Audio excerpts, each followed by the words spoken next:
Welcome my students and friends, নিয়ে চলে এলাম নতুন একটি ভিডিও। নেট ইউজি 2024-এর একটা রিলেটেড বাট ভেরি ইম্পর্টেন্ট একটা নোটিস।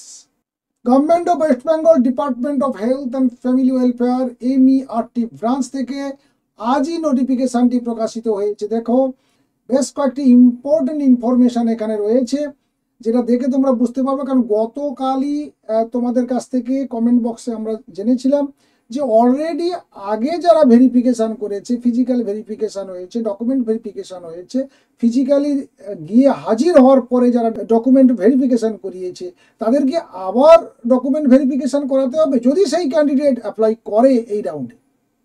তারই উত্তর দিয়ে দিয়েছি। দেখো এখানে, দেখো 2 নম্বর যে পয়েন্টটি রয়েছে, the candidates who are already successfully verified in the previous round, not allotted candidates for all rounds and not reported candidates for extended stay vacancy round, দুটো ক্ষেত্রে যারা এর আগে নট অ্যালোটেড বা কোনো রাউন্ডেই যারা কোনো সিট পায়নি, আর যারা সিট পাওয়ার পরে রিপোর্ট করতে পারেনি টাইম শর্টের জন্য, উভয় ধরনের বা উভয় ক্যাটেগরির স্টুডেন্টদেরকে বা ক্যান্ডিডেটদেরকে এই তাদের ক্ষেত্রে যদি এই ভেরিফিকেশনটা হয়ে থাকে, they need not to go the physical round of verification afresh, they can directly fill the choice of the round of counselling. তারা সরাসরি চয়েস ফিলিংয়ে চলে যাবে, অর্থাৎ রেজিস্ট্রেশন কমপ্লিট হওয়ার পর তারা সরাসরি চয়েস ফিলিং করতে পারবে।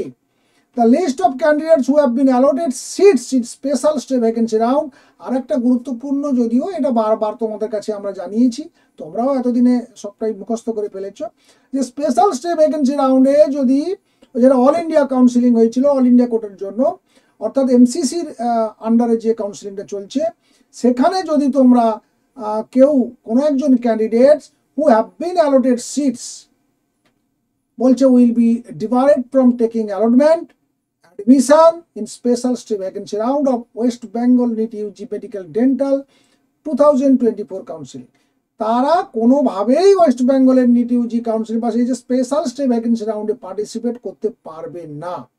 তাদের অ্যালটমেন্টও হবে না, তাদের অ্যাডমিশনও হবে না, কারণ ওই রিপোর্টটা বা ওই তথ্যটা কিন্তু ওখান থেকে আজই চলে এলো, অর্থাৎ 25 তারিখেই কিন্তু অল ইন্ডিয়া যে মেডিকেল কাউন্সিল কমিটি তারা কিন্তু পাঠিয়ে দিন। Rest of the policy shall remain same, অন্যান্য যে সমস্ত যে রুলস রেগুলেশন সেগুলো পুরোটাই প্রায় একই রয়েছে, যেগুলো তোমরা ইতিপূর্বে জেনেছ।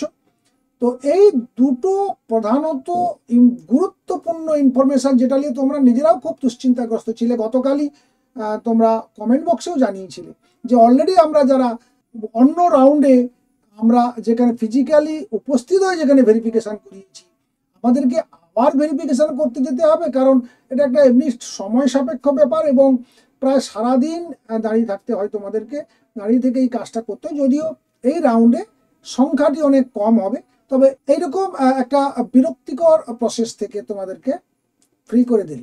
আশা করি তোমাদের এই আপডেটটি তোমাদের কিছুটা হলেও স্যাটিসফাইড করতে পেরেছে। তোমরা দ্রুত তোমাদের বন্ধু বান্ধবদেরকেও জানিয়ে দেবে, আর অবশ্যই বলবো যে যারা আমাদের চ্যানেল নতুন তারা অবশ্যই চ্যানেলটিকে সাবস্ক্রাইব করে রাখবে, পাশে থাকা বেল আইকন ক্লিক করে অল নোটিফিকেশন অন করে নেবে। দেখা হচ্ছে নেক্সট ভিডিওতে। ভালো থাকবে, সুস্থ থাকবে। Thank you.